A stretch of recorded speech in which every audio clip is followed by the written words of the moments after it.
Welcome students. Amit Johri sir की तरफ से आपका बहुत बहुत स्वागत है जौहरी पाठशाला में।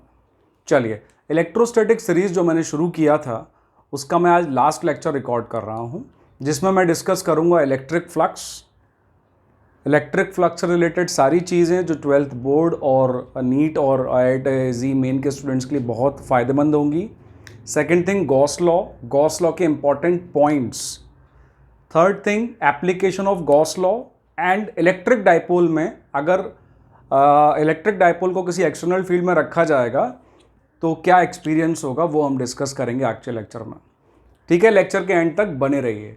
लेक्चर शुरू करने से पहले एक बहुत इंपॉर्टेंट बात है, मेरे लेक्चर्स मुंबई में अगर आप ऑफलाइन लेना चाहते हैं तो मैं कॉन्टैक्ट डिटेल में अपनी काफ़ी सारी कॉन्टैक्ट डिटेल रखता हूं, लाइक मोबाइल नंबर, आप मुझे व्हाट्सएप भी कर सकते हैं, ईमेल आईडी भी कर सकते हैं, ईमेल आईडी पे भी आप मुझे अपनी रिक्वेस्ट सेंड कर सकते हैं। अगर आप मुंबई में हैं तो ऑफलाइन क्लासेस का आप पूरा एक्सपीरियंस कर सकते हैं। सेकंड थिंग, अगर आप इंडिया में कहीं पर भी हैं तो मैं ऑनलाइन क्लासेस भी लेता हूं जूम और गूगल मीट पर। तो अगर आप IIT JEE NEET, class 12th boards, ISC CBSC दोनों, या ओलंपियाड्स, ACT या एनी अदर एग्जाम जो कॉम्पिटिटिव एग्जाम से related with the science, engineering and medical, उसके लिए आप डायरेक्टली मुझसे कांटेक्ट कर सकते हैं। ऑनलाइन एंड ऑफलाइन दोनों ऑप्शन आपके पास अवेलेबल होता है। चलिए, वीडियो अच्छा लगे तो उसको like and share and subscribe करना बिल्कुल मत भूलिएगा, वो मुझे इंकरेजमेंट देगा और अच्छे अच्छे वीडियो आप तक पहुंचाने के लिए। ठीक है जी, चलो आज शुरू करते हैं हम इलेक्ट्रोस्टैटिक का लेक्चर नंबर 3, जिसमें मैंने आपको कंटेंट पहले ही बताए हैं। तो सबसे पहली चीज जो हम डिस्कस कर रहे हैं इसमें वो है electric flux. What do you mean by electric flux, और ये हमारी लाइफ में क्यों आया। जैसा कि मैं हर लेक्चर में बोलता हूं, साइंस में कोई भी चीज़ ऐसे नहीं आती जब तक कि उसका सिग्निफिकेंस ना हो, बिकॉज साइंस में वैसे ही बहुत सारी चीज़ें रहती हैं। तो हम अननेसेसरीली कोई भी कॉन्सेप्ट को डेवलप, और साइंटिस्ट कोई भी कॉन्सेप्ट को डेवलप नहीं करते जब तक ज़रूरत नहीं होती है। तो इलेक्ट्रिक फ्लक्स क्या है, सबसे पहले इसकी बेसिक डेफिनेशन। मैं इसको बहुत बेसिक से चलता हूं, ध्यान से सुनिएगा, फिर मैं आपके डायरेक्टली जो स्टूडेंट्स होते हैं कि सीधी बात, नो बकवास पे बिलीव करने वाले, फिर मैं उनके लिए directly definition, formula, unit, dimensional formula और न्यूमेरिकल में हम उसको कैसे यूज करें वो करेंगे। थोड़ा सा इसके बैकग्राउंड में चलते हैं। हमने देखा था कि अगर दो चार्जेस अगर विसिनिटी, क्लोज विसिनिटी में रखे जाएं तो they will experiences force on each other. ये वाला चार्ज इस पे फोर्स लगाएगा और ये वाला चार्ज इस पे फोर्स लगाएगा। तो हमने इसका रीजन फाइंड करने के लिए एक हाइपोथेटिकल कॉन्सेप्ट बिल्डअप किया था कि every charge has a field surround it, जहां तक उसके इफेक्ट को आप एनालाइज और इन्फ्लुएंस कर सकते हैं, that is called electric field. फिर इलेक्ट्रिक फील्ड को और डीप में समझने के लिए hypothetical electric lines of force बनाई गई। ये मैंने अपने पहले 2 लेक्चर में डिस्कस कर लिया है, एक ओवरव्यू दे रहा हूं। तो हाइपोथेटिकल कॉन्सेप्ट लाया गया किसी भी चार्ज की इलेक्ट्रिक फील्ड को डिफाइन करने के लिए इलेक्ट्रिक लाइंस ऑफ फोर्स का। इलेक्ट्रिक लाइंस ऑफ फोर्स जो कि पॉजिटिव से शुरू होके नेगेटिव पे एंड हो जाती हैं। इसी फील्ड लाइन से अब हम एक नया कॉन्सेप्ट डेवलप कर रहे हैं, इलेक्ट्रिक फ्लक्स। सबसे पहले बोर्ड में लिखने के लिए और नीट वालों को समझने के लिए definition, electric flux is defined is the property of electric lines of force passing through a cross sectional area is called electric flux. मैं अपने आप को दोबारा रिपीट करता हूं, the property of electric field lines, या फिर आप तो उसको इलेक्ट्रिक लाइंस ऑफ फोर्स भी बोल सकते हो, विच passes through a area, a solid area, is called electric flux. Electric flux को हम डिनोट करते हैं बाय द सिंबल फाई। इसकी SI यूनिट होती है वोल्ट्स पर मीटर। उसको आप कई तरीके से लिख सकते हो, वोल्ट पर मीटर लिख सकते हो, अगर आप चाहो तो न्यूटन की फॉर्म में भी लिख सकते हो, दैट न्यूटन मीटर स्क्वायर पर कूलम। इसकी SI यूनिट और भी बन सकती हैं, 2 SI यूनिट मैंने आपको इंपॉर्टेंटली बता दी। तो इलेक्ट्रिक फ्लक्स पे अब ज्यादा कॉन्सेंट्रेट करते हैं। इलेक्ट्रिक फ्लक्स मतलब होता है लेट अस सपोज ये कोई एरिया है, इससे कितनी लाइंस ऑफ फोर्स पास कर रही हैं, crossing the electric lines of force crossing the solid area और area is called electric flux. तो ये मैंने एक एरिया का वेक्टर बनाया, उससे मैंने देखा कि ये लाइंस जो पास हो रही हैं, ये इलेक्ट्रिक फील्ड लाइंस हैं जो पास हो रही हैं इस एरिया से, that describe the flux passing through that area. अब सबसे इंपॉर्टेंट बात कि सर आपने बोला था कि कोई भी चीज ऐसे नहीं आती है, तो इलेक्ट्रिक फ्लक्स का सिग्निफिकेंस क्या है? इलेक्ट्रिक फ्लक्स का सिग्निफिकेंस समझने के लिए हम एक बहुत इंपॉर्टेंट चीज समझते हैं। कूलम्स लॉ और इलेक्ट्रिक फील्ड जो अभी तक हमने कैलकुलेट करना सीखा है, उसमें एक बाउंडेशन है कि वो सिर्फ पॉइंट चार्जेस के लिए आप कैलकुलेट कर सकते हैं। हमने electric field of A point charge भी कैलकुलेट करना सीखा, उसका फॉर्मूला भी देखा। लेकिन लाइफ में हर जगह पॉइंट चार्जेस तो नहीं मिलेंगे। Some time you will get the big big bodies जिनकी डायमेंशंस होंगे, लेंथ होगा, हाइट होगा, ब्रेड्थ होगा। तो उन केसेस में व्हेन बॉडी इज इन्वॉल्व्ड, तो उन केसेस को कैसे सॉल्व करेंगे, हम कैसे इलेक्ट्रिक फील्ड निकालेंगे, उसके लिए ये फ्लक्स का कॉन्सेप्ट बिल्डअप किया गया। That is the significance of electric flux. और इलेक्ट्रिक फ्लक्स से आप दो बॉडीज के इलेक्ट्रिक फील्ड को, बॉडीज के, पॉइंट चार्जेस के नहीं, बॉडीज के इलेक्ट्रिक फील्ड को कंपेयर भी कर सकते हैं कि किसकी इलेक्ट्रिक फ्लक्स ज्यादा है, किसका इलेक्ट्रिक फ्लक्स कम है। ठीक है जी। तो most importantly electric flux means number of lines of force, or precisely can say the lines of force, electric lines of force passing through that area is called electric flux। जितनी भी field lines उस area से पास हो रही हैं, that build up electric flux in that area। तो उसका हम फॉर्मूला बनाते हैं, that electric flux is equal to, अगर इसके एरिया को A ले लिया जाए, E डॉट A। यहां पर डॉट प्रोडक्ट अगर मैं ले रहा हूं, मैंने लिखा है E डॉट A। E आप सब लोग जानते हैं इलेक्ट्रिक फील्ड होता है। Electric field is a vector quantity, electric field intensity. अब आप कंफ्यूज हो रहे होंगे, सर ने एरिया के ऊपर वेक्टर साइन क्यों लगा दिया? एरिया तो स्केलर होता है ऑफ कोर्स, लेकिन हम जो जहां एरिया लेंगे वो यहां पर सॉलिड एरिया लेंगे। सॉलिड एरिया एक काफ़ी बिग कॉन्सेप्ट है, उसको हम अलग रखते हैं। मैं एक छोटी सी चीज़ बताता हूं। अगर एक कोनिकल शेप की मेरे पास कोई बॉडी है जो कोनिकल शेप की है, लेट अस सपोज ये कोनिकल शेप की मेरे पास एक बॉडी है। अब इस कोनिकल शेप में काफी सारे एरिया वेक्टर्स होते हैं। एरिया वेक्टर्स, एरिया नहीं। एरिया वेक्टर का मतलब होता है इसका कर्व सरफेस, इसका टॉप सरफेस। तो हम यहां पर एक डायरेक्शनल एरिया लेते हैं। अगर मैं इसका टॉप सरफेस लेता हूं जो कि एक सर्कुलर है, तो इसका एरिया वेक्टर हर सरफेस के लिए उस सरफेस पे परपेंडिकुलर होता है। तो इस सरफेस का एरिया वेक्टर ये आ जाएगा, जबकि कर्व सरफेस का एरिया वेक्टर ऐसे आएगा। इसीलिए एरिया के ऊपर मैंने वेक्टर साइन बनाया है कि एरिया हमेशा जो भी बॉडी आप लेंगे उसके परपेंडिकुलर होगा, उस प्लेन के परपेंडिकुलर होगा। अगर ये मेरा हाथ, हथेली जो आप देख रहे हैं, पाम, अगर ये एक बॉडी मान ली जाए जिसमें चार्ज इनक्लोज्ड है, तो इसका अगर मैं एरिया लूंगा तो वो इस तरह से होगा, परपेंडिकुलर टू इट। आप चाहे ऐसे रखें या ऐसे रखें, दोनों केसेस में एरिया वेक्टर इसके परपेंडिकुलर निकलेगा। इसलिए मैंने यहां पर एरिया वेक्टर का यूज किया हुआ है। तो इसी को मैं एक्सपेंड करके लिख देता हूं, flux is equal to E A cos theta. अब सर ये कॉस थीटा क्या है? कॉस थीटा है angle between the electric field intensity and area vector. Let us suppose ये आपकी इलेक्ट्रिक फील्ड लाइन्स है।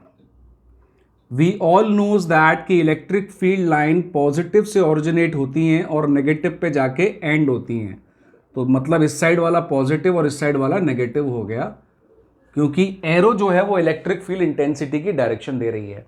तो हाइपोथेटिकली न्यूमेरिकल करते समय आप ये एज्यूम कर लिया करो कि ये वाला साइड पॉजिटिव और जिस साइड इलेक्ट्रिक फील्ड जा रही है वो नेगेटिव है। अगर इसमें कोई एरिया वेक्टर ऐसे रखा हुआ है, कोई एरिया ऐसे रखा हुआ है, तो उसका एरिया तो परपेंडिकुलरली निकलेगा। उसका एरिया जैसे मैंने बताया उस सरफेस से परपेंडिकुलर होगा जिस सरफेस का वो एरिया है। तो सम टाइम ऐसा होगा कि इलेक्ट्रिक फील्ड और एरिया वेक्टर में एक एंगल बनेगा थीटा। ये है वो एरिया और इलेक्ट्रिक फील्ड इंटेंसिटी के बीच में एंगल थीटा, जो मैंने अलग से भी दिखा रहा हूं आपको। This is the angle theta between area vector and electric field intensity, और वही मैं यहां पर यूज कर रहा हूं। तो फ्लक्स का फॉर्मूला क्या बन गया? E A cos theta. Since flux is the dot product, तो ऑफ कोर्स फ्लक्स क्या हुआ? Scalar quantity. तो हम यहां लिख लेते हैं flux is a scalar quantity. ये स्केलर क्वांटिटी होता है जिसकी कोई डायरेक्शन नहीं होती, इसका मैग्नीट्यूड इज द सिग्निफिकेंस, इसकी डायरेक्शन में कोई सिग्निफिकेंट नहीं होता है। Is that clear? चलिए, तो फ्लक्स को थोड़ा मैं और एक्सप्लोर करता हूं आप लोगों के लिए। लेट अस सपोज ये एक सिलेंड्रिकल बॉडी है,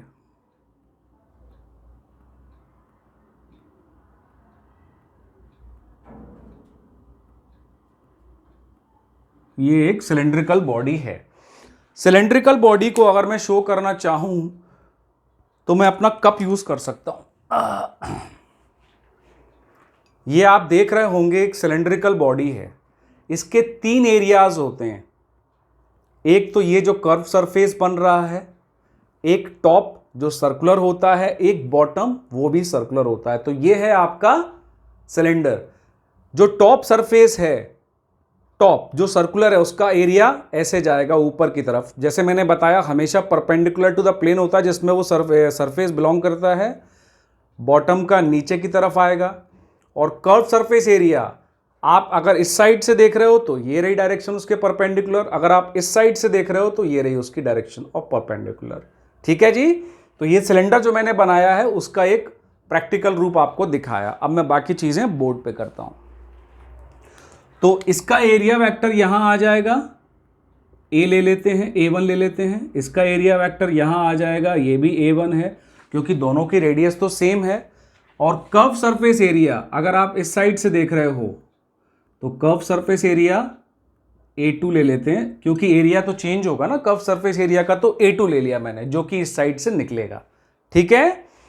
अगर मान लो यहां पर कोई चार्ज प्लस क्यू रखा हुआ है, इसके अंदर प्लस क्यू चार्ज रखा हुआ है, अब मैं इलेक्ट्रिक फ्लक्स कैसे कैलकुलेट करूं इस सिलेंड्रिकल बॉडी के लिए? अब जो ये इसके इनसाइड में प्लस क्यू चार्ज रखा हुआ है, इस पूरी बॉडी से उसकी लाइंस ऑफ फोर्स बाहर जाएंगी। कर्व सरफेस एरिया से भी जाएगी, टॉप से भी जाएगी, बॉटम से भी जाएगी। तो मैं हमेशा किस फॉर्मूले का यूज करूंगा? ई ए कॉस थीटा। उस सरफेस पे, जिस सरफेस पे मुझे निकालना है, तो एक इस सरफेस पे निकलेगा, एक इस सरफेस पे निकलेगा और एक कर्व सरफेस के थ्रू बाहर निकलेगा। ठीक है। तो ये है इलेक्ट्रिक फ्लक्स निकालने का मेथड। और आपको हमेशा इसकी क्यू की इलेक्ट्रिक फील्ड इंटेंसिटी तो सेम रहेगी, है ना। आपको सिर्फ एरिया वेक्टर से उसका एंगल चेक करना है और उस एरिया का वैल्यू रखना है। इसको मैं और प्रिसाइसली बताने की कोशिश करता हूं। चलिए, मान लीजिए इसमें इलेक्ट्रिक फील्ड दिया हुआ है कि इस तरफ जा रहा है इलेक्ट्रिक फील्ड।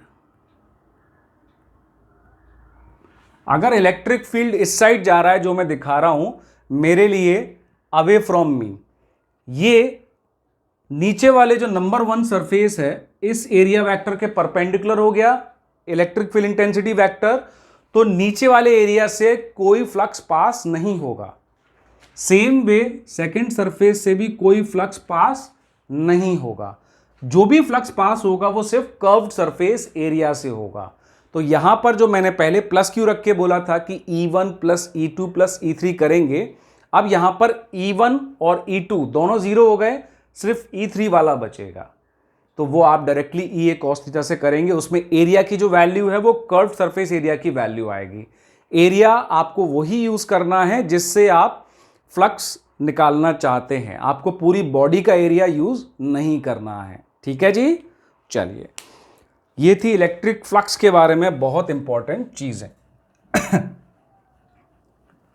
अब मैं इलेक्ट्रिक फ्लक्स का एक छोटा सा एग्जाम्पल और आपको बताता हूं, फिर उसके बाद इलेक्ट्रिक फ्लक्स को समझने के लिए हम गॉस लॉ में बहुत सारी चीजें डिस्कस करेंगे। तो आपको वहां से इलेक्ट्रिक फ्लक्स बहुत अच्छे से आने लगेगा। अगर कोई मुझसे बोलता है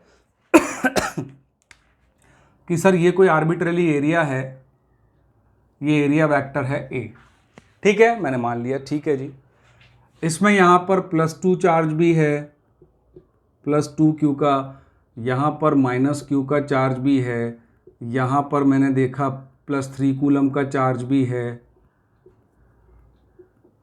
यहां पर मैंने देखा -2 कूलम का 2Q का चार्ज भी है। इससे कितना फ्लक्स पास हो रहा होगा अगर इसका एरिया वेक्टर ए है जो इस प्लेन के परपेंडिकुलर है। प्लेन के परपेंडिकुलर मतलब मेरे बोर्ड के परपेंडिकुलर है, ठीक है जी। तो अब इसके लिए स्टूडेंट कंफ्यूज हो जाते हैं कि हम कौन से चार्ज का लें या फिर इंडिपेंडेंटली एक एक चार्ज का लें। तो मैंने अपने फर्स्ट लेक्चर में, जब इलेक्ट्रोस्टैटिक का आप फर्स्ट लेक्चर देखिएगा, इस प्ले सीरीज में ही डाल रहा हूं, प्ले लिस्ट में, मैंने उसमें बताया था कि चार्ज की एक बहुत इंपॉर्टेंट प्रॉपर्टी होती है, वो होती है एडिटिविटी ऑफ चार्ज।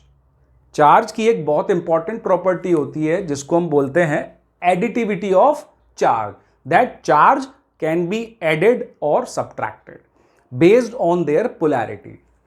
अगर मैं इस पूरी एरिया वेक्टर पे अगर टोटल चार्ज कैलकुलेट करूंगा तो मुझे टोटल चार्ज कितना मिलेगा, 2 + 3 5, प्लस में, नेगेटिव में -3, तो +5 और -3।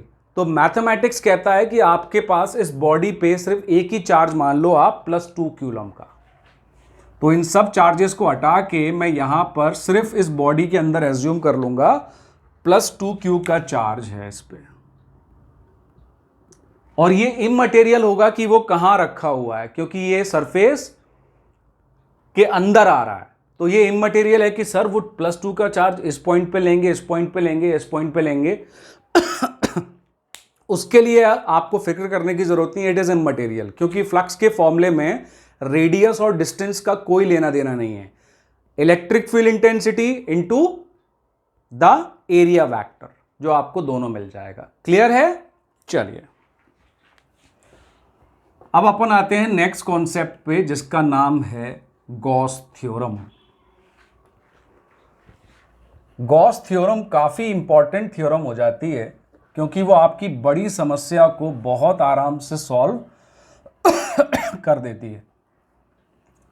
सॉरी, यहां बीच बीच में खांसी आ रही है, but I am not corona positive, I am corona negative. वो बोलना बहुत पड़ता है मुझे, तो उसके कारण थोड़ा सा गला सूख जाता है। तो अब आते हैं नेक्स्ट बिग कॉन्सेप्ट।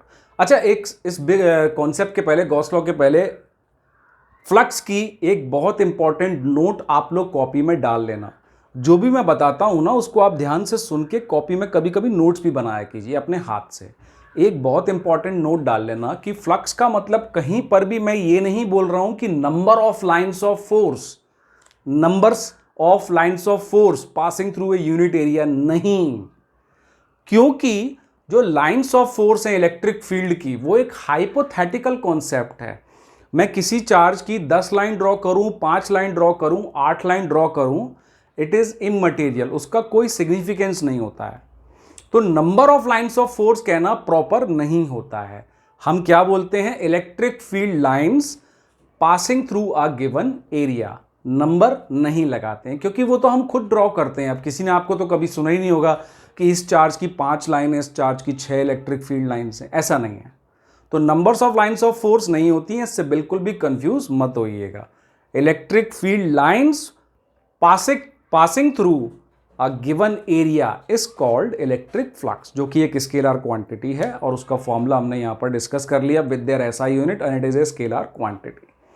अब इसकी नेक्स्ट बिग थिंग पे चलते हैं इस चैप्टर के, वो है आपका गॉस लॉ।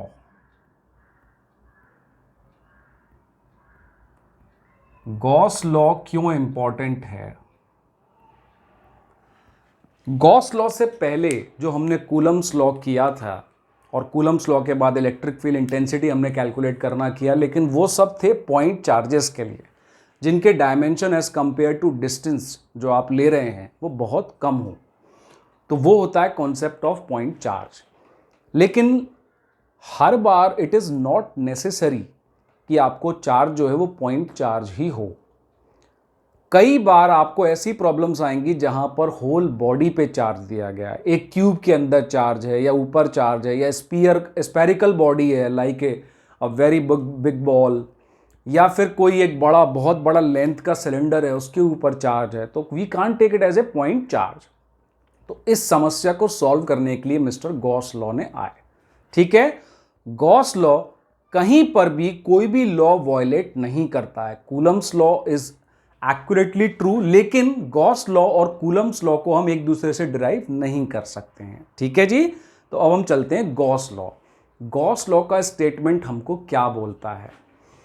गॉस लॉ का स्टेटमेंट हमको बोलता है कि the flux passing through any close surface, the electric flux passing through any closed surface is 1 by epsilon naught, the permittivity of free space, 1 by epsilon naught times the total charge present inside the surface। मैं definition को फिर repeat करता हूं। Gauss law का statement says that कि the total flux passing through a area is equal to 1 by epsilon naught times the total charge present inside that area। तो Gauss law हमको बोल रहा है कि अगर कोई मान लो बॉडी है,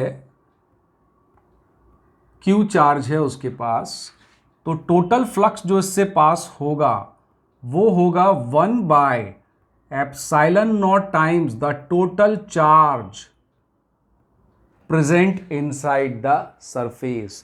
इसलिए मैंने ये इंटीग्रेशन का यूज किया, क्लोज्ड इंटरवल इंटीग्रेशन, जिसमें ये बताता है कि टोटल चार्ज।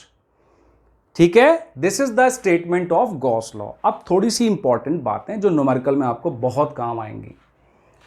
ये जो चार्ज है, ये जो आप टोटल चार्ज ले रहे हैं, this is always the charge lie inside the Gaussian surface. किसी भी सरफेस को या किसी भी बॉडी को अगर आपको गॉस लॉ लगाना है तो उसके अराउंड एक गॉसियन सरफेस आपको ड्रॉ करनी पड़ती है। उस गॉसियन सरफेस के अंदर, बाहर नहीं, अंदर टोटल चार्ज जो होगा वो है del q, that is integration of q. Total charge जो उस गॉसियन सरफेस के इनसाइड में होगा। ठीक है, आपको लगेगा मैं इतना जोर क्यों दे रहा हूं सर, समझ गए कि उस गॉसियन सरफेस के अंदर होना चाहिए। मैं इसको प्रॉपर्टीज में अभी कवर करता हूं। तो ये था गॉस लॉ का स्टेटमेंट जो हमारी प्रॉब्लम को इजी कर देता है। अगर हमारे पास बिग बॉडीज हैं जिनके ऊपर चार्ज है तो हम उनकी इलेक्ट्रिक फील्ड आराम से कैलकुलेट कर सकते हैं, और एक बार इलेक्ट्रिक फील्ड आ गई किसी भी पॉइंट पर तो हम कैलकुलेट कर सकते हैं कि ये दूसरे जो चार्ज प्रेजेंट है उसकी विसिनिटी में उस पर कैसे फोर्स लगाएगा। Q इंटू ई से हम वो कैलकुलेट कर सकते हैं। तो हमारी समस्या गॉस लॉ काफ़ी हद तक सॉल्व कर देता है, और आई थिंक मोस्टली सॉल्व कर ही देता है। ठीक है जी, तो ये था गॉस लॉ का स्टेटमेंट। अब आते हैं गॉस लॉ की सबसे इंपॉर्टेंट थिंग जिसको हम बोलते हैं इंपॉर्टेंट पॉइंट्स पर।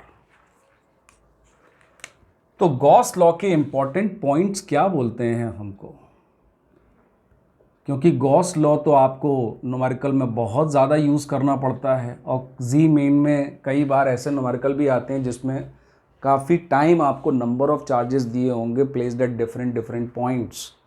तो आपको डिसाइड करना पड़ेगा कि गॉसियन सरफेस कैसे ड्रॉ करें, कहाँ ड्रॉ करें और किस शेप की ड्रॉ करें।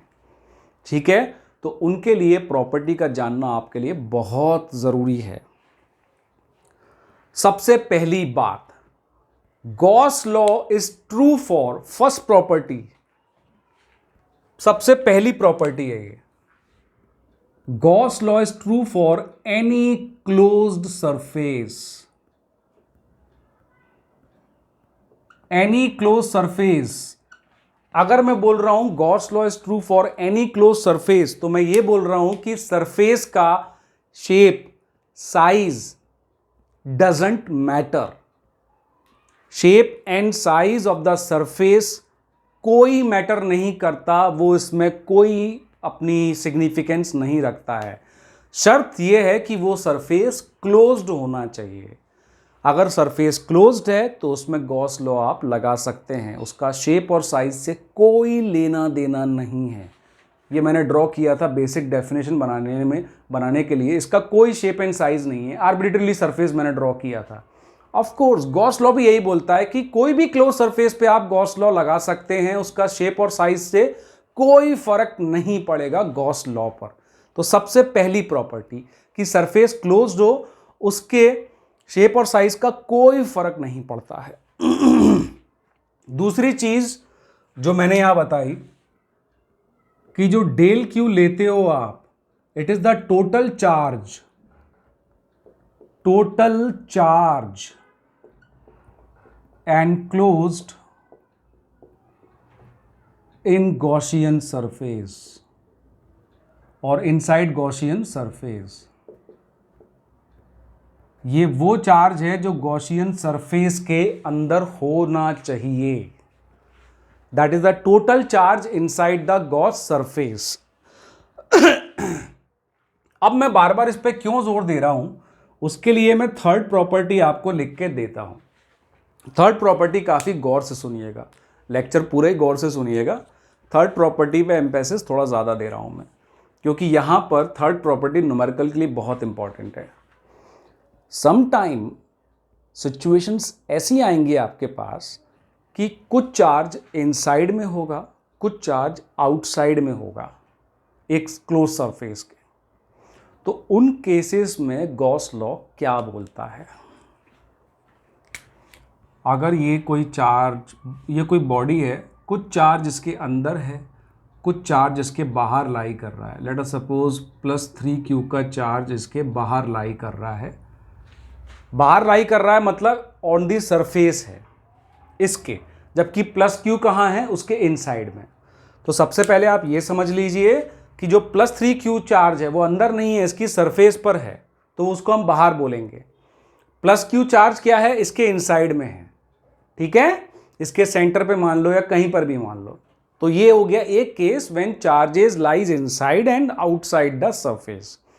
तो इन केसेस में गॉस लॉ बोलता है कि जो उसकी बेसिक इक्वेशन है उसमें जो फ्लक्स कैलकुलेट करोगे, मतलब लेफ्ट हैंड पार्ट जो होगा इक्वेशन का फाई, वो आप दोनों चार्जेस को लेके कैलकुलेट करोगे, बाहर वाले चार्ज के लिए भी और अंदर वाले चार्ज के लिए भी आप फाई कैलकुलेट करोगे। मतलब +3Q का भी फ्लक्स निकालोगे और +Q का भी फ्लक्स निकालोगे और उसको लेफ्ट हैंड पे आप लिख दोगे। लेकिन जब आप राइट हैंड पे जाके इस Q की वैल्यू लिखोगे तो उस Q की वैल्यू में ये 3Q नहीं आएगा। वो सिर्फ किसको बोलता है कि charges lies inside the surface, तो वहां पे सिर्फ +Q लेना है। तो ऐसे केसेस में मैं फिर रिपीट करता हूं, जो लेफ्ट हैंड साइड है गॉस लॉ के स्टेटमेंट की, फॉर्मूले की, उसका जो फ्लक्स कैलकुलेट करोगे वो आप इन दोनों चार्जेस का कैलकुलेट करोगे, +3Q का भी और +Q का भी, वो चाहे इनसाइड में हो या आउटसाइड में हो। लेकिन जो राइट हैंड साइड है उसमें जो Q की वैल्यू रखनी है वो सिर्फ वही चार्जेस की आएगी जो उसके इनसाइड में लाई करते हैं, ठीक है, क्योंकि फ्लक्स एक ऐसी क्वांटिटी है जो सरफेस से बाहर भी जाता है और सरफेस के अंदर भी आता है। दैट डिपेंड्स कि चार्ज पॉजिटिव है या नेगेटिव है। इसीलिए मैं इस चीज पे ज्यादा एम्फेसिस कर रहा था कि जो अपन ये Q की वैल्यू लेते हैं, it is the total charge enclosed inside the Gaussian surface or inside that closed surface in which you are calculating the electric flux। ठीक है, इस प्रॉपर्टी से आपको काफी हद तक न्यूमेरिकल में हेल्प मिलती है कि जब भी ऐसी सरफेस हो जिसमें कुछ चार्ज अंदर और कुछ चार्ज बाहर हो, तो लेफ्ट हैंड साइड का जो इक्वेशन में फ्लक्स है उसके लिए दोनों चार्ज का फ्लक्स कैलकुलेट करके रखते हैं, जबकि राइट हैंड साइड में जो Q की वैल्यू रखते हैं वो सिर्फ वही रखते हैं जो उसके इनसाइड में आएगी। जैसे इस केस में +Q है तो +3Q का कोई सिग्निफिकेंस नहीं है राइट साइड में, सिर्फ वहां पे क्या रखेंगे? +Q। ठीक है, this is the very important property for Gauss law in solving the numericals. अब सबसे नेक्स्ट प्रॉपर्टी, थर्ड तो मैंने प्रॉपर्टी ये बता दी, तो मैं यहां पर एक डैश लगा देता हूं कि मैं आपको ओरली पूरी बता चुका हूं। नोट्स के लिए भी मैं आपको ई बुक बना रहा हूं, आप इजीली ई बुक डाउनलोड कर पाएंगे और काफ़ी सिंप्लीफाइड वे से मैं उसमें क्वेश्चंस भी रखूंगा, बोर्ड्स के, जी मेन के, नीट के, एडवांस के, तो उससे क्वेश्चन भी कर सकते हैं। और अगर आपको डाउट होगा तो आप मुझे लिखिएगा, मैं उसको सॉल्व करूंगा आपके लिए। अब आते हैं इसकी फोर्थ प्रॉपर्टी पर।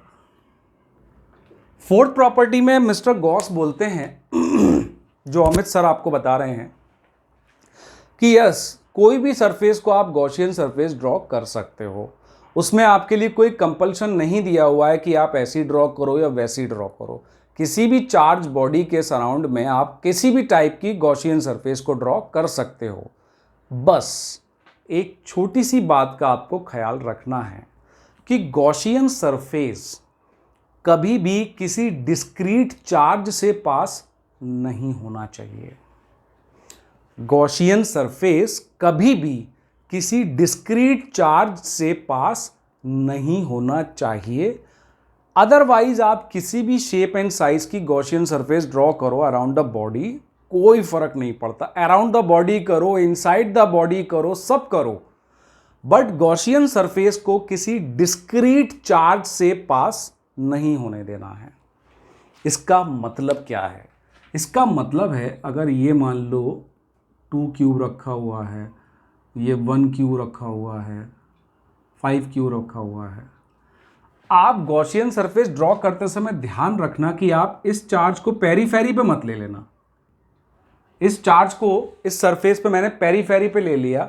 गॉस बोलते हैं कि ये यार गलत तरीका है, ये गलत तरीका है। उन्होंने आपको पूरी फ्रीडम दी है कि आप किसी भी शेप एंड साइज का गॉसियन सरफेस ड्रॉ करें, कोई फर्क नहीं पड़ेगा, आपका आंसर करेक्ट आएगा। वो बस आपसे एक रिक्वेस्ट करते हैं कि आप ऐसा ना करें कि कोई डिस्क्रीट चार्ज से पास होता हुआ गॉसियन सरफेस जाए। तो ये तरीका क्या था? रॉन्ग था। या तो आप 2Q को अंदर ले लो या बाहर रख दो, उससे पास मत करो, ठीक है। इसमें एक पॉइंट और जोड़ देता हूं, ये सिर्फ डिस्क्रीट के लिए कंपल्शन है। बाकी अगर कोई चार्ज बॉडी है आप उससे पास करा सकते हो। चार्ज बॉडी से मेरा मतलब है कि अगर मान लो ये कोई रॉड है भैया, इससे पास होकर जा सकता है? हाँ, जा सकता है, कोई प्रॉब्लम नहीं है, because it is charge body not a discrete charge. जो मैंने कंपल्शन बताया, जो गॉस लॉ ने आपसे हाथ जोड़कर रिक्वेस्ट किया है कि भैया किसी भी डिस्क्रीट चार्ज से पास मत करना, शेप एंड साइज कैसा भी रहने दो, मुझे कोई दिक्कत नहीं है, डिस्क्रीट चार्ज से पास मत करना, चार्ज बॉडी से आप पास कर सकते हैं।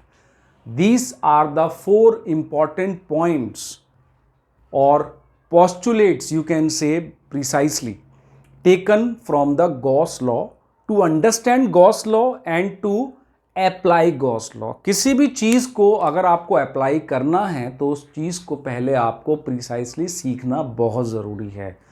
अगर आपको उस कॉन्सेप्ट में डाउट रह गया तो न्यूमेरिकल में आपके डिसिसिव पावर जो होती है, जिससे आप डिसीजन लेते हो, कंक्लूजन लेते हो, वो आपकी डेवलप नहीं होगी, वहाँ पर आप कंफ्यूज हो जाओगे। तो कॉन्सेप्ट को प्रिसाइसली ध्यान दो। गॉस लॉ बताया, इसकी प्रॉपर्टी वो पूरी माइंड में रखनी है कि क्या क्या कर सकते हैं और क्या क्या नहीं कर सकते हैं। It is just like a very important thing कि लाइफ में जो आपके फैक्ट होते हैं, जो साइंस में फैक्ट पढ़ते हो, उसको फैक्ट को एज इट इज़ अपने अंदर रखो, उसकी कंपल्शन याद रखो, आपको कभी प्रॉब्लम नहीं आएगी न्यूमेरिकल को सॉल्व करने में, ठीक है जी। तो ये था आपका Gauss law, very important concept. अब हम गॉस लॉ की बात कर रहे हैं तो हमें 3 नई फिजिकल क्वांटिटी की बात करनी पड़ेगी, उसके बाद ही हम अप्लाई कर सकते हैं गॉस लॉ को। अगर हम गॉस लॉ की बात कर रहे हैं तो गॉस लॉ की एप्लीकेशन से पहले हमें 3 नई फिजिकल क्वांटिटी को इंट्रोड्यूस करना पड़ता है। 3 नई फिजिकल क्वांटिटीज को इंट्रोड्यूस करना पड़ता है। वो 3 नई फिजिकल क्वांटिटी कौन कौन सी हैं? सबसे पहली फिजिकल क्वांटिटी है लीनियर चार्ज डेंसिटी। क्या है? Linear charge density. Linear charge density को हम सिंबल देते हैं लैम्डा, और लीनियर चार्ज डेंसिटी का मतलब होता है charge present per unit length of the conductor. What is linear charge density? Charge present per unit length of the conductor is called a linear charge density. इसका unit आप simply बना सकते हो coulomb per metre, because ये क्या है, per unit length पे कितना चार्ज है। ये तीन नई फिजिकल क्वांटिटी आपकी प्रॉब्लम को सॉल्व करने के लिए आएंगी when you do the derivations और when you do the numericals. कि पूरा पूरा एक बार में चार्ज तो आप नहीं ले सकते, तो आप उसको एक पॉइंट चार्ज मान लो उस पूरी बॉडी को, और उसको लैम्डा यूज करना शुरू कर दो, तो आपको वहां से क्या मिल जाएगा, लीनियर चार्ज डेंसिटी। और न्यूमेरिकल सॉल्व करने में आपको काफी हद तक हेल्प मिलेगी इसमें। ठीक है जी। सेकेंड क्वांटिटी पे हम आते हैं जिसको हम बोलते हैं surface charge density.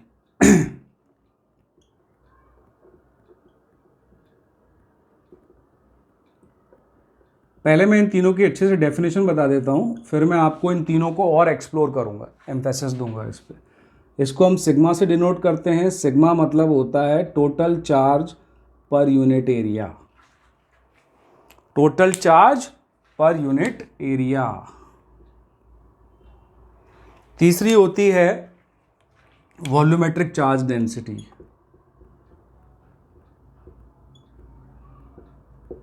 Volumetric charge density जिसको मैं रो से शो करता हूं, which is equal to charge per unit volume.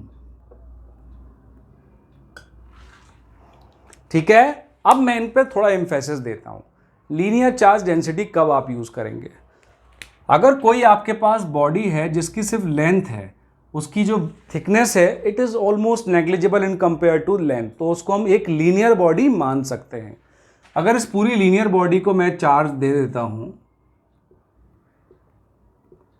तो अब मेरे लिए अगर इलेक्ट्रिक फील्ड मुझे कैलकुलेट करना है, लेट अस सपोज ये इसका सेंटर है, मुझे इस पॉइंट पे इलेक्ट्रिक फील्ड कैलकुलेट करना है, तो अब मैं कैसे करूंगा, तो मुझे ऑफ कोर्स इंटीग्रेशन का यूज करना पड़ेगा।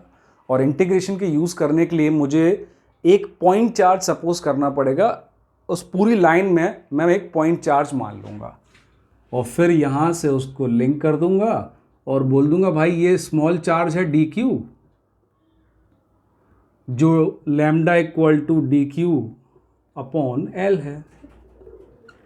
तो मैं डी क्यू की जगह लैम्डा इंटू एल रख दूंगा और यहां से मैं अपने सारे कैलकुलेशन कर सकता हूं। Same way surface charge density, अगर टू डायमेंशनल बॉडी है, अगर कोई बॉडी टू डायमेंशनल है और उस पर चार्ज है, तो मैं पूरी बॉडी का चार्ज अगर मेजर नहीं कर पा रहा हूं, तो मैं पूरी बॉडी का चार्ज डायरेक्टली ऐसे लिख सकता हूं, sigma into A. The total charge present inside that two dimensional body is sigma into A. Same way volumetric charge density, अगर कोई बॉडी क्यूबिकल फॉर्म में है और क्यूबिकल फॉर्म में उसको चार्ज दिया गया है पर यूनिट वॉल्यूम का, तो मैं टोटल चार्ज कैसे कैलकुलेट करूंगा, रो इंटू वी से। ठीक है जी। ये तीन नई फिजिकल क्वांटिटी इंट्रोड्यूस की गई जिससे कि आपको एप्लीकेशन ऑफ गॉस लॉ काफी अच्छे से समझ में आ जाए। तो इन्हीं तीनों का यूज करते हुए अब हम तीन डेरिवेशंस करते हैं जो सीबीएसई बोर्ड के स्टूडेंट्स के लिए एज इट इज कई बार आता है कि derive this relation, derive this relation. अच्छा, जो मैंने लीनियर चार्ज डेंसिटी में ये आपको बताया कि एक पॉइंट से ऐसे वेक्टर ले लेंगे, उसमें एंगल थीटा भी लेंगे आप, और उसके बाद डी एफ या डी जो भी आपको निकालना है, स्मॉल फोर्स या फिर इलेक्ट्रिक फील्ड, तो पहले डी ई या डी एफ निकाल लेंगे और उसके बाद सूटेबल पैरामीटर या तो थीटा को बनाएंगे या फिर उसकी आर डिस्टेंस को, तो उसके अकॉर्डिंग हम उसको इंटीग्रेट करके सॉल्व कर सकते हैं। ठीक है, वो मैं अलग से न्यूमेरिकल में डिस्कस करूंगा। अब हम आते हैं एप्लीकेशन, जिसके लिए हमने तीन नई फिजिकल क्वांटिटी पढ़ी और गॉस लॉ पढ़ा। तो गॉस लॉ में आई थिंक अगर आपको कोई भी और प्रॉब्लम भी हो तो मुझे ज़रूर लिखिएगा। अब हम आते हैं इसके एप्लीकेशंस पर, क्योंकि गॉस लॉ बनाया ही इसलिए गया था कि हम उसको अपनी समस्याएं सॉल्व करने के लिए इस्तेमाल कर पाएं। ठीक है जी। तो गॉस लॉ की सबसे पहली समस्या है कि आपको इलेक्ट्रिक फील्ड अगर कैलकुलेट करनी है due to uniformly charged straight conductor, due to uniformly charged straight conductor. तो मैं यहां पर सबसे पहला डेरिवेशन करने जा रहा हूं, electric field due to uniform charged straight conductor, और ये है वो आपका स्ट्रेट कंडक्टर। ये यूनिफॉर्मली चार्ज्ड है। आपको प्लस प्लस प्लस मैंने ड्रॉ किए हैं, होप दिख रहा होगा। तो ये हमारा एक स्ट्रेट कंडक्टर है जिसकी जो थिकनेस है वो ऑलमोस्ट नेग्लिजिबल है एज कंपेयर टू लेंथ, तो हम इसको लीनियर कंसीडर कर सकते हैं। अब हमें इसकी इलेक्ट्रिक फील्ड निकालनी है। अब हम इसकी इलेक्ट्रिक फील्ड कैसे निकालें? ये तो पॉइंट चार्ज नहीं है, तो या तो आप पहला कॉन्सेप्ट यूज करते हैं जो काफ़ी टिपिकल पड़ता है बच्चों को, कि यहाँ से कोई भी एक स्मॉल एलिमेंट डी क्यू का ले लीजिए, उस पॉइंट पे जहाँ पे आपको इलेक्ट्रिक फील्ड निकालनी है उस पॉइंट से उसका वेक्टर ड्रॉ कीजिए, फिर थीटा लीजिए और उस थीटा को पेरीमीटर में सेट कीजिए आर और उसकी लेंथ के वर्सेस में, फिर उसको इंटीग्रेट कीजिए। एक वे तो ये था, लेकिन इस वे से बचने के लिए जो हमें ऑल्टरनेट दिया गया वो दिया हमें गॉस लॉ ने, जो काफ़ी सिंप्लीफाइड वेज है, हम कैलकुलेट कर सकते हैं। ठीक है, अगर कोई आदमी आपसे बोलता है कि आपको इसके आर डिस्टेंस पर, इस पी पॉइंट पर जो कि इससे आर डिस्टेंस पर है, perpendicular distance, shortest distance R है, वहां पे इलेक्ट्रिक फील्ड निकालनी है और ऐसे सारे पॉइंट्स पे इलेक्ट्रिक फील्ड निकालनी है, तो आप कैसे निकालेंगे? तो मैं सिंप्लीफाइड वे में इंटीग्रेशन से और वो पैरामीटर से बचने के लिए गॉस लॉ लगाऊंगा। ठीक है, अब मैं गॉस लॉ कैसे लगाऊंगा? तो ये बॉडी एक सिलेंड्रिकल बॉडी की तरह हो जाती है। ये जो मेरा स्ट्रेट कंडक्टर है ये एक सिलेंड्रिकल बॉडी की तरह हो जाती है। इसके जो बॉटम सरफेस है और टॉप सरफेस है उनका एरिया वेक्टर कैसा होता है ना? लेकिन इलेक्ट्रिक फील्ड इंटेंसिटी क्या होती है? अवे फ्रॉम पॉजिटिव, चाहे इस साइड ले लो या आप इस साइड ले लो, दोनों साइड, ये उसकी इलेक्ट्रिक फील्ड का वेक्टर है, ये वाला भी और ये वाला भी। दैट डिपेंड कि आप उसकी लेफ्ट हैंड साइड पे ले लो रहे या राइट हैंड साइड पे ले रहे हो। आप उसकी लेफ्ट हैंड या राइट हैंड साइड पे लो या लेफ्ट हैंड साइड पे लो, जो टॉप सरफेस और बॉटम सरफेस के एरिया वेक्टर हैं, मैं यहां पर एरिया लिख देता हूं, जो एरिया वेक्टर हैं वो इलेक्ट्रिक फील्ड के परपेंडिकुलर हैं। तो उसका टॉप सरफेस, ये मैं अपना मार्कर यूज कर लेता हूं, उसके टॉप सरफेस और उसके बॉटम सरफेस में जो एंगल बन रहा है एरिया वेक्टर और इलेक्ट्रिक फील्ड के साथ, वो हो जाता है 90 डिग्री, जो कॉस थीटा को जीरो कर देता है। तो ऊपर वाली सरफेस से और बॉटम वाली सरफेस से कोई भी फ्लक्स पास नहीं होगा, सारा फ्लक्स इस कर्व सरफेस से पास होगा। तो मैं यहां पर गॉस लॉ लगाता हूं, और गॉस लॉ लगाने के लिए मैं इसके अराउंड इस आर रेडियस का एक सिलेंडर ड्रॉ कर देता हूं। ये मेरा सिलेंडर है, मैं पूरा ड्रॉ नहीं कर पाऊंगा क्योंकि मैंने यहाँ पर इसको इस साइड जगह छोड़ना भूल गया, लेकिन आप समझ सकते हैं पूरा सिलेंड्रिकल में ड्रॉ कर रहा हूँ। तो ये फर्स्ट सरफेस थी, ये सेकंड सरफेस है और इसकी कर्व सरफेस थर्ड सरफेस है। तो फर्स्ट सरफेस से और सेकंड सरफेस से जो फ्लक्स पास हो रहा है फर्स्ट सरफेस से और सेकंड सरफेस से जो फ्लक्स पास हो रहा है वो है जीरो। क्यों जीरो है? क्योंकि वहां पर एरिया वेक्टर और इलेक्ट्रिक फील्ड इंटेंसिटी आपस में परपेंडिकुलर हैं। तो इस कंडक्टर का जो भी फ्लक्स पास होगा वो कर्व सरफेस एरिया से होगा। तो हम पहले निकालेंगे कितना फ्लक्स पास होगा without Gauss law. By the definition it is E A cos theta. E की वैल्यू ई रख दी, एरिया ऑफ कर्व सरफेस कितना है 2 pi R L. R is the radius of that Gaussian surface, L is the length of the conductor into cos 0 degree, क्योंकि दोनों आपस में parallel हैं। यहाँ पे आप देख सकते हो इलेक्ट्रिक फील्ड का वेक्टर और एरिया का वेक्टर आपस में पैरेलल हैं for the curve surface area. तो मुझे फ्लक्स कितना मिल गया? थर्ड सरफेस से पास होता हुआ मुझे मिल गया E into 2 pi R L. Clear है? अब इसको इक्वेशन 1 नाम दे देते हैं और अब लगाते हैं हम गॉस लॉ। तो बाय गॉस लॉ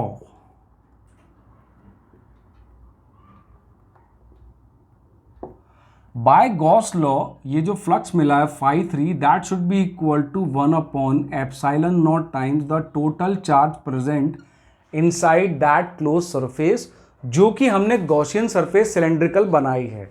जैसा कि मैंने बताया था कि गॉसियन सरफेस आप कुछ भी बना सकते हो, that depend entirely on you, जो अपन ने यहाँ सिलेंड्रिकल बनाई हुई है। इस सिलेंड्रिकल गॉसियन सरफेस में जो चार्ज लाई कर रहा है वो उस कंडक्टर का चार्ज है ना। तो उस कंडक्टर के चार्ज को पहले हम फाई की वैल्यू रखते हैं यहां पर, E into 2πRL equal to 1/ε0 times the total charge. अब मुझे अगर इस कंडक्टर की लीनियर चार्ज डेंसिटी पता है कि इस पे चार्ज पर यूनिट लेंथ है लैम्डा, तो टोटल चार्ज कितना हो जाएगा, लैम्डा इंटू एल। तो मैं टोटल चार्ज की वैल्यू रख देता हूं lambda into L.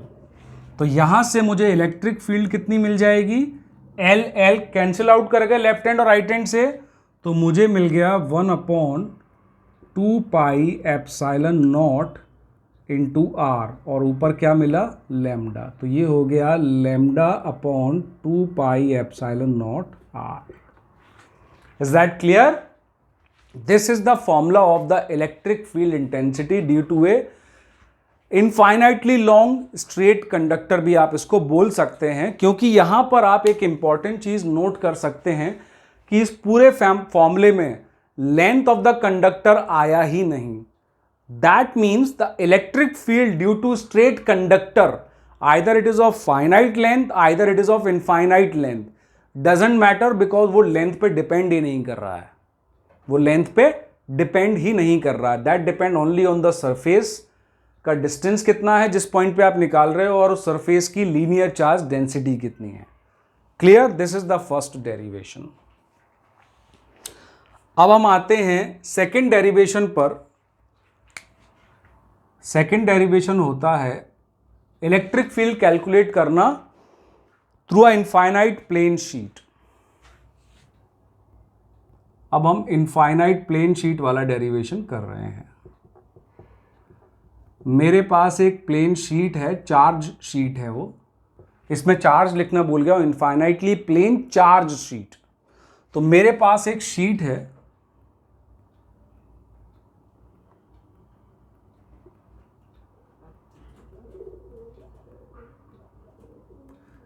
Plus charge है इसके अंदर, ये इनफाइनाइटली लॉन्ग है, बट मेरी कंपल्सन और मेरे बोर्ड की कंपल्सन देखते हुए मैंने इसको फाइनाइट लेंथ का बनाया है, लेकिन ये कितनी भी लेंथ का हो उससे आपको कोई फर्क नहीं पड़ता।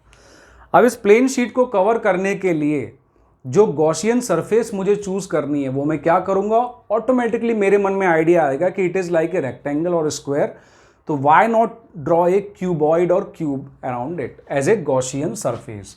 तो मैं इसके अराउंड एक क्यूबॉइड और क्यूब ड्रॉ कर लूंगा इस गॉसियन सरफेस का। क्लियर है?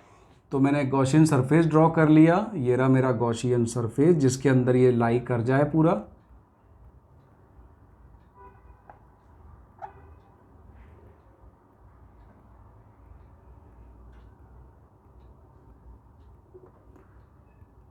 ट्राई कर रहा हूं मैं अच्छे से बन जाए फिगर, मैं हेडिंग मिटा देता हूं जब तक।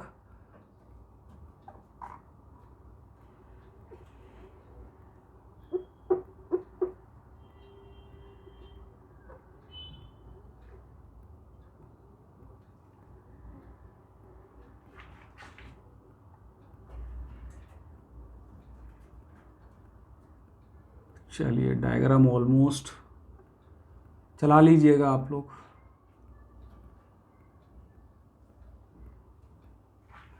ये अपना टूटा फूटा क्यूबॉइड बन गया है, आप समझ सकते हैं। तो इसमें नंबर ऑफ सरफेसेस को अपन काउंट करते हैं, first surface, second surface, third surface, ऊपर वाली सरफेस भी आएगी फोर्थ, और एक सरफेस आएगी ये वाली जो सेंटर की है।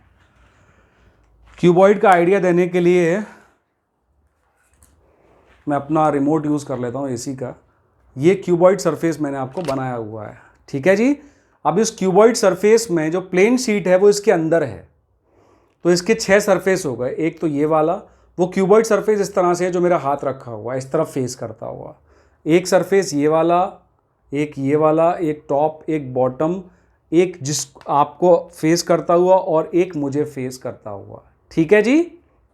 अब हम यहां पर अगर सबके एरिया वेक्टर हम जानते हैं परपेंडिकुलर टू द सरफेस होते हैं, तो इलेक्ट्रिक फील्ड, जैसे मैंने बताया कि ये जो मेरा पाम है वो है प्लेन शीट जो ऐसे रखा हुआ है, आप देख सकते हैं, मैं ऐसे दिखा रहा हूं। तो इलेक्ट्रिक फील्ड वेक्टर क्या हो जाएगा इस केस में? इलेक्ट्रिक फील्ड का वेक्टर हो जाएगा, अगर इस तरह से रखा हुआ है तो इलेक्ट्रिक फील्ड का वेक्टर इस तरह से हो जाएगा या फिर इस साइड हो जाएगा, रिमोट के बिल्कुल इस तरह से पैरेलल। ठीक है जी।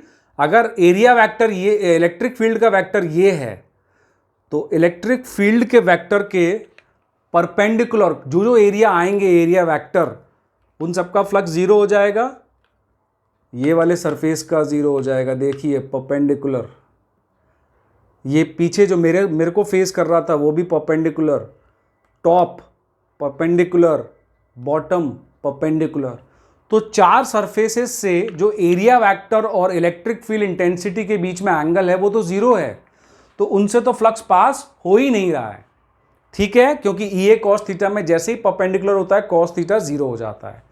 तो सिर्फ दो ही सरफेस से पास हो रहा है जो आपने देखा इसके, वो दोनों सरफेस जो उस प्लेन शीट को फेस कर रहे हैं। अगर ये प्लेन शीट है तो ये वाली सरफेस, उसके पीछे वाली और उसके आगे वाली, इन दोनों सरफेस से जो एरिया वेक्टर है वो पैरेलल है इलेक्ट्रिक फील्ड इंटेंसिटी के। उन दोनों केसेस के लिए इलेक्ट्रिक फील्ड इंटेंसिटी का वेक्टर एरिया वेक्टर से पैरेलल है या फिर एंटी पैरेलल है। Is that clear? उसके पीछे वाली सरफेस से इस साइड, उसके इस साइड वाली सरफेस से इस साइड है। तो अब हम इसमें लगाते हैं फ्लक्स, निकालते हैं। तो फ्लक्स उन दो सरफेस से निकल रहा है, flux is a scalar quantity, कोई फर्क नहीं पड़ता फ्लक्स को। तो अगर हम फ्लक्स निकालेंगे तो फ्लक्स कितना आएगा? E times the area vector जो कि उसके पैरेलल है। ठीक है, सिंस एक सरफेस और उसके पीछे वाली दूसरी सरफेस, दो सरफेस से पास हो रहा है, तो यहां पर ये कितना हो जाएगा? 2EA, first equation. अब हम लगा लेंगे Gauss law, by Gauss law. Gauss law हमें क्या बोलता है कि total flux passing through the Gaussian surface is 1/ε0 times. तो total flux is equal to 1/ε0 times the total charge present inside it. Flux तो हम निकाल चुके, 2EA है, 1/ε0 as it is. Total charge कितना है इस पे? अगर इसकी ये since it is a 2 dimensional plane sheet है, 2 डायमेंशनल है, तो इसका एरिया इंपॉर्टेंट है, तो इसमें हम यूज करेंगे surface charge density. Since we know that sigma equal to Q/A, तो टोटल चार्ज क्या हो जाएगा? Sigma into A. इसको आप यहां पे सिंस करके लिख सकते हैं। तो टोटल चार्ज कितना हो जाएगा यहां पर? सिग्मा इंटू ए। इसी चीज को मैं यहां सिंस करके लिख देता हूं, sigma is equal to Q/A, charge per unit area. तो टोटल चार्ज कितना हो जाएगा? Sigma into A, surface charge density into area. अब इसमें देखेंगे तो एरिया एरिया कट जाएगा, इलेक्ट्रिक फील्ड कितनी आ जाएगी? यह आ जाएगी σ/2ε0। It is the electric field intensity due to infinitely long plane sheet. दो एप्लीकेशन हो गए, एक straight infinitely long straight conductor का और एक infinitely long thin plane sheet का। दोनों डेरिवेशन हमने एप्लीकेशन ऑफ गॉस लॉ में सॉल्व कर लिए हैं। तब तक आप इनको गौर से देखिए, मैं इसको जब तक रब करता हूं फिर अपन इसकी नेक्स्ट एप्लीकेशन पे चलेंगे। आप एक चीज़ हमेशा याद रखिएगा, अच्छे अच्छे वीडियो बनाने के लिए इनकरेजमेंट चाहिए होता है। और इनकरेजमेंट कैसे मिलता है? जब आप वीडियो को लाइक करते हैं, शेयर करते हैं, सब्सक्राइब करते हैं। दूसरी चीज़, लाइक शेयर और सब्सक्राइब करने के लिए सर वीडियो अच्छा लगना बहुत ज़रूरी है। ऑफ कोर्स उसका content is the king. Content में अगर आपको किसी भी तरह की प्रॉब्लम आती है, feel free to write in the comment box और इवन थ्रू ईमेल आईडी और व्हाट्सएप में कि आप वीडियो में और क्या क्या देखना चाहते हैं और किस तरह से। लेकिन लाइक शेयर और सब्सक्राइब ज़रूर करते रहें, वो एक सबसे बड़ा इनकरेजमेंट है हम जैसे टीचर्स के लिए। जो यूट्यूब पर आके फ्री एजुकेशन फॉर ऑल का एक फंडा चलाते हैं। ठीक है, चलिए, तो आप मेरी बात समझ गए होंगे। मेरा रबिंग का काम, बोर्ड साफ करने का काम भी ऑलमोस्ट कंप्लीट हो चुका है। अब मैं इसकी थर्ड एप्लीकेशन पे जाऊंगा। जब मैं लूंगा एक हॉलो स्पेरिकल शेल को। किसको लूंगा? हॉलो स्पेरिकल शेल को।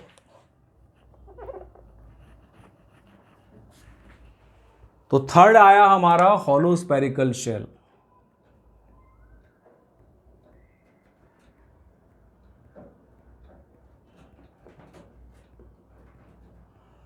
हॉलो है मतलब अंदर से खाली है। ये हॉलो है मतलब अंदर से खाली है। जी मेन और एडवांस में कई बार इसको छोड़ के वो सॉलिड भी डाल देते हैं।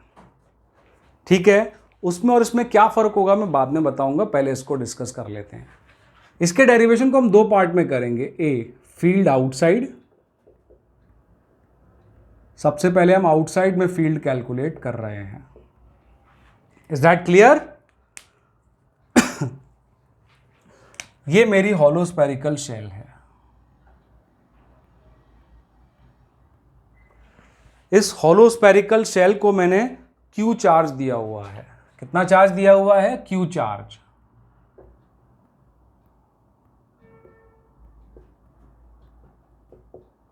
इसकी रेडियस कैपिटल R ले लेते हैं। ये Q चार्ज का अमाउंट दिया हुआ है। अब हमें इलेक्ट्रिक फील्ड निकालनी है at a point outside this spherical shell. तो लेट अस सपोज वो पॉइंट P यहां पर है, सेंटर से R डिस्टेंस पे, स्मॉल r के डिस्टेंस पर। अब अगर यूनिफॉर्मिटी सोची जाए तो सबसे पहली स्टेप गॉस लॉ में लगाने के लिए क्या है कि आप एक गॉसियन सरफेस को ड्रॉ करें। अब गॉसियन सरफेस इस तरह से हो कि वो पूरे चार्ज उसमें इंक्लोज हो जाएं। तो एक स्पेरिकल बॉल को अगर इंक्लोज करना है तो एक दूसरा स्फीयर बना दीजिए उस डिस्टेंस का जिस डिस्टेंस पे आपको इलेक्ट्रिक फील्ड कैलकुलेट करनी है। स्मॉल r पे करनी है तो स्मॉल r का एक स्फीयर आप बना दीजिए एज ए गॉसियन सरफेस। तो मैंने ये गॉसियन सरफेस ड्रॉ कर दिया, स्मॉल r रेडियस का। ठीक है जी। अब मैं सबसे पहले क्या निकालूंगा? फ्लक्स, कि उससे फ्लक्स कितना पास हो रहा है। सबसे पहली स्टेप यही होती है, फिर हम गॉस लॉ लगाते हैं, फ्लक्स कैलकुलेट कर लेते हैं सबसे पहले हम लोग। तो फ्लक्स कितना होगा इससे पास होता हुआ? ई ए कॉस थीटा। जो एरिया वेक्टर रहता है स्पेरिकल बॉडीज के लिए वो हमेशा रेडियली आउटवर्ड रहता है, और इलेक्ट्रिक फील्ड भी रेडियली आउटवर्ड है। तो कॉस थीटा तो दोनों पैरेलल हो गए, तो कॉस थीटा 1 हो गया।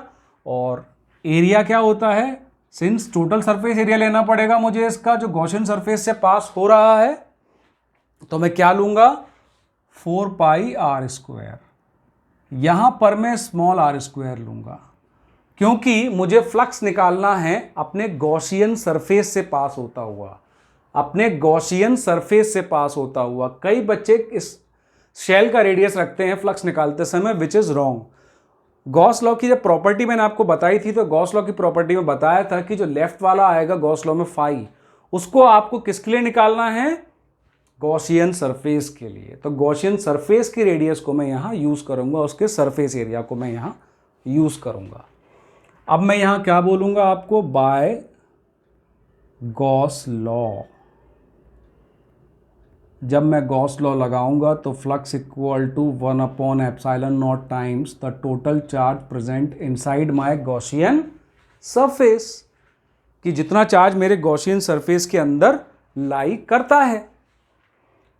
तो गॉसियन सरफेस के अंदर चार्ज कितना लाई करता है भाई? तो यहां पर हम सिग्मा पे आएंगे। सिग्मा इक्वल टू क्या है? Q upon A। Since this implies total charge enclosed inside a Gaussian surface is equal to sigma into A। अब यहां पर जो सिग्मा में एरिया यूज होगा वो इस सरफेस का होगा क्योंकि चार्ज इस सरफेस को बिलोंग करता है। तो sigma into 4 pi capital R square, sigma into capital 4 पाई R स्क्वायर, क्योंकि ये इस गॉसियन सरफेस का नहीं, इस चार्ज सरफेस का हमें टोटल चार्ज लेना होता है। जैसे मैंने बताया था राइट हैंड पे क्वांटिटी वो आएगी जो उस चार्ज बॉडी की होगी। अब इन दोनों को इक्वल कर देते हैं। वाई गॉस लॉ फाई की वैल्यू है हमारी E into 4 pi small are square, और टोटल चार्ज आ गया हमारा 1/एप्सिलॉन naught times the total charge which is sigma into 4 pi R square, capital R square. तो आप देख सकते हैं इलेक्ट्रिक फील्ड मेरी कितनी आ जाएगी, 4 पाई अगर मैं कैंसिल कर दूं, sigma upon epsilon not capital R square upon small are square. ये आ गई मेरी electric field at a point outside the spherical shell which has a conducting spherical shell, जिस पे प्लस क्यू पर यूनिट एरिया उस पर चार्ज था। क्लियर है ये मेरी बात?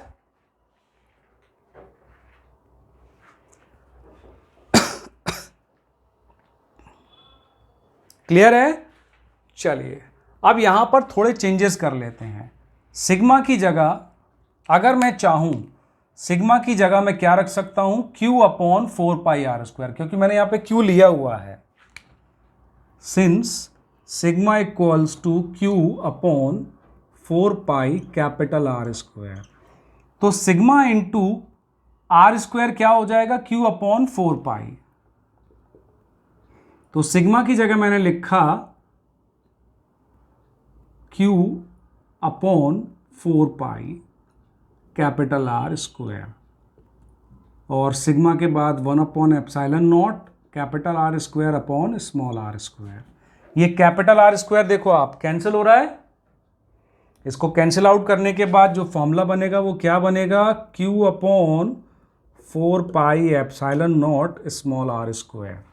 ठीक है, अगर इसी फॉर्मूले को वेक्टर फॉर्म में लिखना होगा तो इनटू आर कैप, एक यूनिट वेक्टर का मल्टीप्लाई कर देंगे तो हमारे लिए electric field intensity outside any point of the hollow spherical shell हमें मिल जाएगा।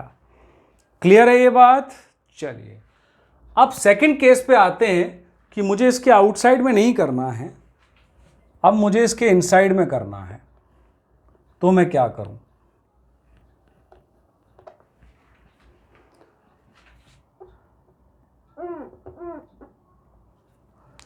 अब सेकंड केस पे आते हैं, फील्ड बी पार्ट पे इसके। तो बी पार्ट पे क्या हो जाएगा, field inside the shell, the shell means the hollow shell. अगर मान लो वो पॉइंट यहां कहीं है, इसका डिस्टेंस सेंटर से स्मॉल आर है, तो गॉसियन सरफेस क्या हो जाएगी, यहां पर जिस टाइप की गॉसियन सरफेस हम ड्रॉ कर रहे हैं उस गॉसियन सरफेस के अंदर तो चार्ज ही नहीं आ रहा है, क्योंकि चार्ज जो है उसके आउटसाइड में लाई करता है। तो यहां पर जो फ्लक्स पास हो रहा है वो फ्लक्स तो उस हॉलो सरफेस का है ना, जो गॉसियन सरफेस से पास होगा। तो उस फ्लक्स के लिए आप देखेंगे उसके अंदर चार्ज ही नहीं है, तो उसके आउटसाइड में चार्ज है, तो फ्लक्स यहां पर जीरो नहीं होता है। फ्लक्स यहां पर कितना हो जाता है, Q charge into 4 pi R square small are square. लेकिन यहां पर जो total charge enclosed inside a Gaussian surface है वो जीरो हो जाता है, और उसको जीरो होने की वजह से इलेक्ट्रिक फील्ड इंटेंसिटी और फ्लक्स दोनों जीरो हो जाते हैं inside the hollow spherical shell. मेरी बात पे काफ़ी गौर से ध्यान दीजिएगा। मैंने गॉस लॉ करते समय आपको बताया था कि जो फ्लक्स है, जो राइट लेफ्ट हैंड साइड पे लिखा है फ्लक्स इक्वल फ्लक्स, वो फ्लक्स हम इनसाइड और आउटसाइड किसी भी चार्ज के लिए कैलकुलेट करते हैं, सभी चार्ज के लिए कैलकुलेट करते हैं, वो जीरो नहीं हो रहा है। यहां पर गॉसियन सरफेस में जो टोटल चार्ज लाई कर रहा है इनसाइड द गॉसियन सरफेस वो जीरो है। That makes the electric field intensity zero. यहीं से कॉन्सेप्ट शुरू होता है इलेक्ट्रोस्टैटिक शील्डिंग का, जो मैं अपने सेकंड लेक्चर में कवर ऑलरेडी कर चुका हूं। तो आप इसका 2/3 पार्ट देखिएगा इलेक्ट्रोस्टैटिक प्लेलिस्ट का, तो आपको इसमें काफी डिटेल में मैंने इलेक्ट्रोस्टैटिक शील्डिंग समझाया विद दिस कॉन्सेप्ट। ठीक है, अब यहां पर एक इंपॉर्टेंट चीज जो मैंने बोला था, अब बोर्ड से अगर आगे हट के जी मेन या एडवांस पे आते हैं तो उन लोगों को एक मुसीबत दे देते हैं कि हॉलो की जगह वो सॉलिड दे देते हैं। सॉलिड स्पेरिकल मतलब जिसके अंदर भी पूरा मटेरियल है वो हॉलो नहीं है। ठीक है, तो सॉलिड सरफेस में अगर आप लोगे तो सॉलिड सरफेस में जब आप चार्ज दे रहे हो उसकी सॉलिड सरफेस में जब आप चार्ज दे रहे हो तो उसमें डायरेक्टली ये पार्ट जीरो मत कर देना, सेकंड वाला। पहला पार्ट सेम रहेगा, सेकंड वाला पार्ट नहीं। इसको मैं एक अलग से लेक्चर में पूरा डिराइव करके आपको दिखाऊंगा, क्योंकि उसमें मैं 5 केसेस लेता हूं। ठीक है, चलिएगा। तो यहां आज हमने डिस्कस किया, अभी लेक्चर खत्म नहीं हुआ है, कुछ और चीजें बाकी हैं। यहां अभी हमने डिस्कस क्या किया है, आज हमने डिस्कस कर लिया है electric flux, total concept. Electric flux को यूज करते हुए फिर हमने गॉस लॉ पढ़ा, गॉस लॉ से रिलेटेड इंपॉर्टेंट प्रॉपर्टीज हमने की, और इंपॉर्टेंट प्रॉपर्टीज के बाद हमने एप्लीकेशन ऑफ गॉस लॉ पढ़े bye knowing the 3 important physical parameter, surface charge density, linear charge density और वॉल्यूमेट्रिक चार्ज डेंसिटी। हमने तीनों को रीड किया, ठीक है जी। और उसके बाद एप्लीकेशन ऑफ गॉस लॉ पे वर्क किया, और काफ़ी इंपॉर्टेंट इनपुट न्यूमेरिकल सॉल्व करने के लिए मैंने आपके साथ शेयर किए। अब जो लास्ट कॉन्सेप्ट रह जाता है वो है इलेक्ट्रिक डाइपोल का। इलेक्ट्रिक डाइपोल मैं अपने सेकंड लेक्चर 2/3 में कवर कर चुका हूं। उसमें एक चीज़ रह गई थी, वो है कि अगर किसी इलेक्ट्रिक डाइपोल को आप किसी एक्सटर्नल इलेक्ट्रिक फील्ड जो उसकी नहीं है, ऐसी फील्ड एक्सटर्नल होती है, अगर उसकी एक्सटर्नल इलेक्ट्रिक फील्ड में आप रखते हो तो क्या होगा। तो मान लीजिए ये एक एक्सटर्नल इलेक्ट्रिक फील्ड मैं ड्रॉ कर रहा हूं। अगर इलेक्ट्रिक फील्ड लाइन में इक्वली स्पेस ड्रॉ करता हूं, that means uniform electric field है। ये ई की डायरेक्शन है, वैसे तो बनाना नहीं चाहिए, लेकिन आपके सिंप्लिसिटी के लिए न्यूमेरिकल करते समय हमेशा ध्यान रखना, इलेक्ट्रिक फील्ड हमेशा पॉजिटिव से नेगेटिव जाती है। तो सिंप्लिसिटी के लिए आप मान लो कि इस तरफ एक पॉजिटिव प्लेट है, उस तरफ एक नेगेटिव प्लेट है। आपको फोर्स की डायरेक्शन पता करने में काफ़ी हेल्पफुल रहता है ये। अब इसमें मैंने एक इलेक्ट्रिकल डाइपोल रख दिया, इसमें मैंने एक इलेक्ट्रिकल डाइपोल रख दिया है। -q से लेके +q तक का डाइपोल की लेंथ आप जानते ही हैं 2a होती है। ये एक एंगल बना रहा है इलेक्ट्रिक फील्ड वेक्टर के साथ, जो कि है थीटा। इलेक्ट्रिक डाइपोल में मैंने ये भी डिस्कस किया था कि इलेक्ट्रिक डाइपोल मोमेंट होता है p, जिसकी डायरेक्शन -q से +q होती है। ठीक है जी। तो ये एक इलेक्ट्रिक डाइपोल रख दिया मैंने एक एक्सटर्नल इलेक्ट्रिक फील्ड में, क्या होगा। सिंस डाइपोल पे -q और +q है, ओवरऑल चार्ज तो 0 आता है, लेकिन इनके बीच में डिस्टेंस होने के कारण -q एक फोर्स फील करेगा और +q एक फोर्स एक्सपीरियंस करेगा। तो -q जो फोर्स एक्सपीरियंस करेगा वो इस डायरेक्शन में होगी, और वो फोर्स कितनी होगी, QE,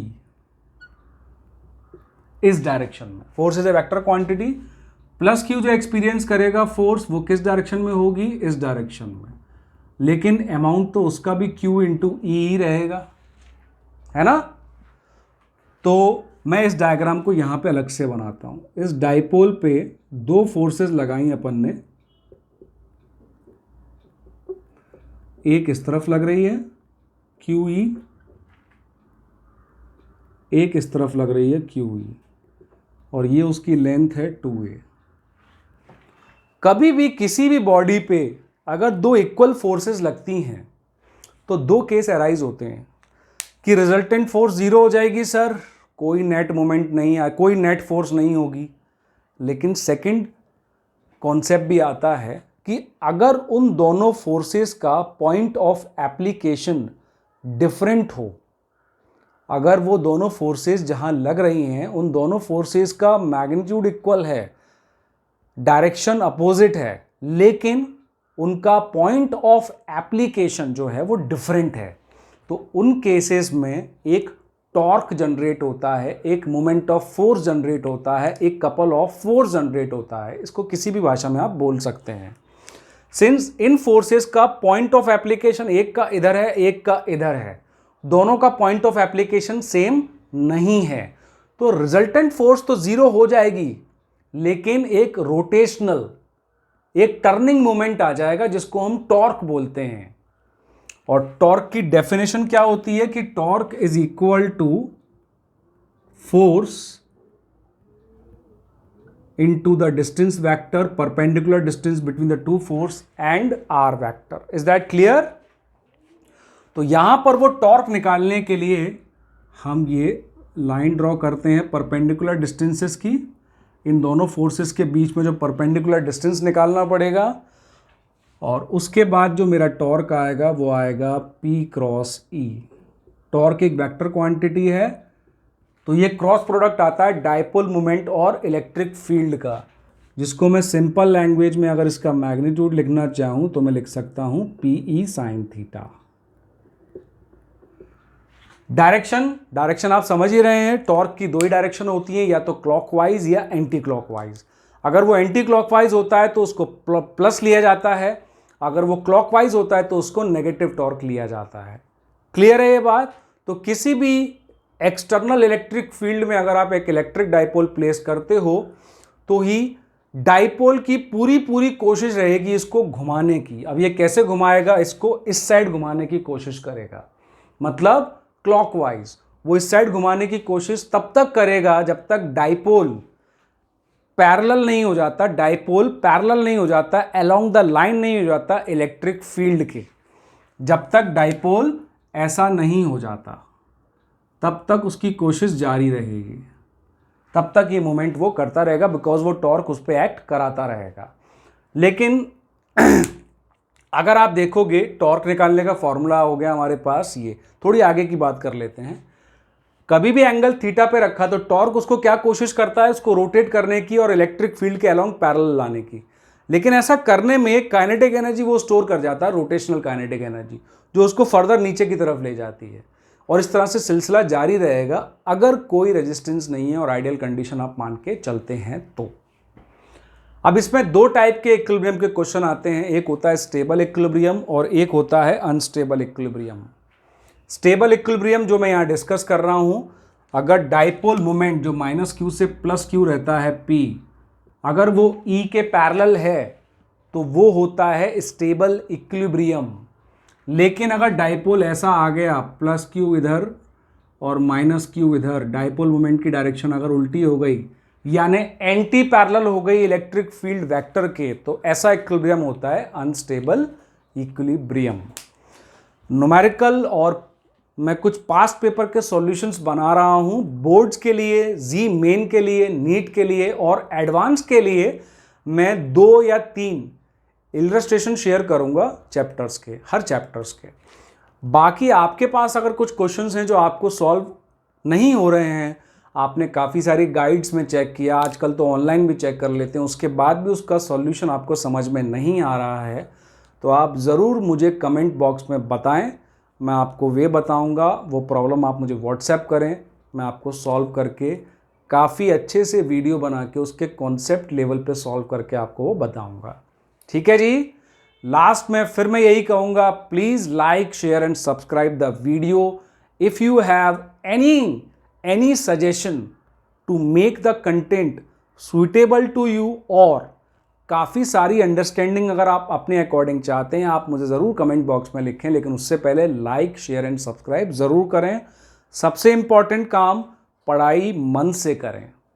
फॉर्मेलिटी के लिए की गई पढ़ाई 2 साल बाद आपको कहीं का नहीं रखती है। ठीक है जी, तो अच्छे से पढ़ें। पढ़ेगा इंडिया तभी बढ़ेगा इंडिया। Thank you.